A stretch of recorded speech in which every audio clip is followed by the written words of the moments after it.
এটা সর্বসম্মত উলামায়ে কেরাম ফতোয়া, আপনি বিনা অজুতে কি স্পর্শ করতে পারবেন না? কোরআন স্পর্শ করতে পারবেন না। কোরআনের যে এই যে গিলাফ থাকে, এই যে বাইন্ডিং, এই যেহেতু এর সাথে লাগানো থাকার কারণে এই উপর অংশটুকু বিনা অজুতে স্পর্শ করা নাজায়েজ, যেহেতু এর সাথে লাগানো আছে। আপনার শরীরে কাপড় আছে, যেমন আমার পাঞ্জাবি, যেহেতু গাছ সাথে লাগানো, এই কাপড়ের কোনো কিনারা দিয়ে আমার অজু নাই এইভাবে ধরা, এটাও নাজায়েজ, এটাও ধরা যাবে না। হ্যাঁ, আপনি অন্য কোনো কাপড় আমার শরীরের সাথে লাগানো নাই, এই কাপড়টা নিলেন, নিয়ে আপনি সেটাই আপনার ওজনে স্পর্শ করলেন, ধরে আরেক জায়গায় রাখলেন, এটা জায়েজ আছে। বুঝেননি ভাই কথাটা? অন্য কাপড়, এর সাথে লাগোয়া কাপড় না, অন্য কাপড়, সেই কাপড় দিয়ে আপনি ধরে ওজু না থাকলে আপনি রাখতে পারবেন। ওইভাবে পাক হতে হবে, জি পাক হতে হবে। এখন আমাদের আসলে একটা মাসলা, জি হ্যাঁ হ্যাঁ, এখানে সুন্দর প্রশ্ন করছেন ভাই, যে মোবাইলে আমাদের যেমন সবার মোবাইলে স্মার্টফোনে কি আছে? কোরআন শরীফ আছে। এখন ওইটা পড়ার সময় ওযু লাগবে, স্পর্শ করতে গেলে ওযু লাগবে কিনা? এখানে মাসলা হলো ওলামায়ে কেরাম থেকে দুইটা মতামত আছে। একটা মতামত কেউ বলেছেন যে মোবাইলের স্ক্রিনে যেটা ভাসে এটা স্থায়ী না, এটা হলো একটা আলোক রশ্মি, ওর দ্বারা এটা ফুটে ওঠে, যেহেতু এটা স্থায়ী না। এবং 2 নম্বর, ওর উপরে একটা প্লাস্টিকের কাচের আবরণ থাকে, ভিতরে লেখা, উপরে তো কি থাকে? কাচ থাকে, এই আবরণ থাকে।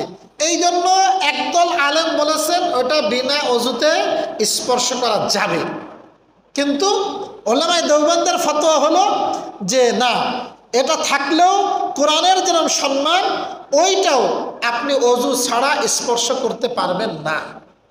হ্যাঁ, যদি একান্ত অজু না থাকে, যেখানে সাদা অংশ আছে, কি অংশ আছে?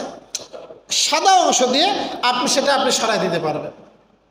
এই দুইটা মতামতের মধ্যে যেহেতু তাকওয়া এবং সতর্কতা, পবিত্রতা শহর মধ্যে, এই জন্য আমলযোগ্য হলো যে আপনি অজু ছাড়া কোরআনের যে স্মার্টফোনে যেটা আছে সেটাও স্পর্শ না করেন।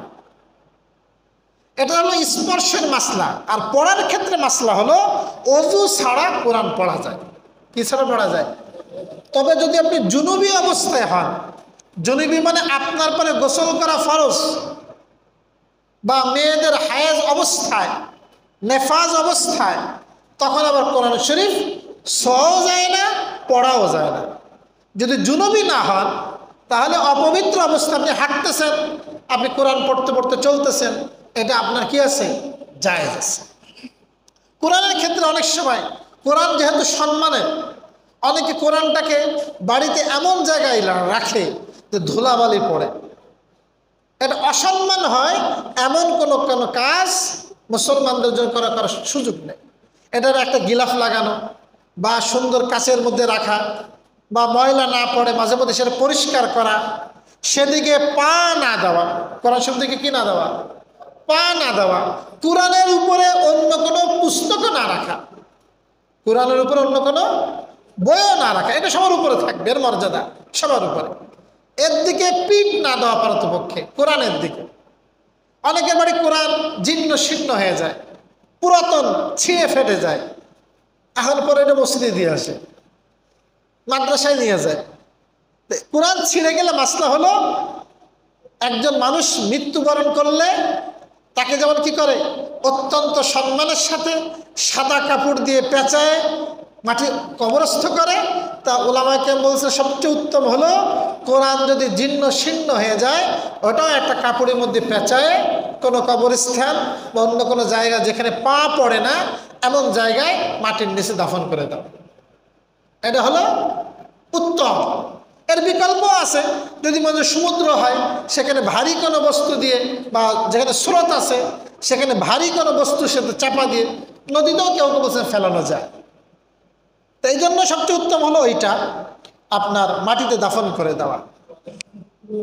জি, পুকুরে না, পুকুরে যেহেতু আপনার হয়তো মানুষ অনেক গোসল টোসল করে, পাটা লাগতে পারে, এই জন্য যেখানে একটা স্রোত আছে সেখানে ফেললে ভালো হয়।